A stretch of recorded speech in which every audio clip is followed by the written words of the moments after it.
Now let's set up a wireless connection with the Falcons. In order to do that, we need a master and 1 to 12 slaves that are all on the same settings. To set up the settings, we go to Menu, then to General Setup, and there we have several parameters.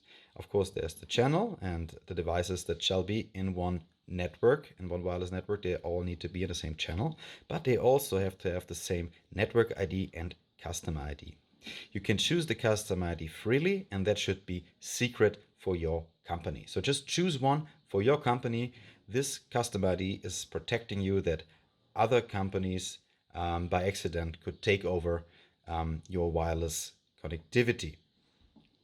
Then there's also the network ID, which we recommend to increase for every show that you do with the wireless devices. So this is kind of like, this is the unique number for any show that you have, and that makes sure that if there would be two shows very close to each other from the same company, that one device could not take over control over a device on the other show.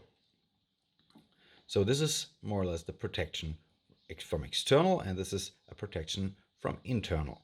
So make sure to use these numbers. Those are really important and good safety features for your wireless connectivity. Then last but not least, there's the slave number.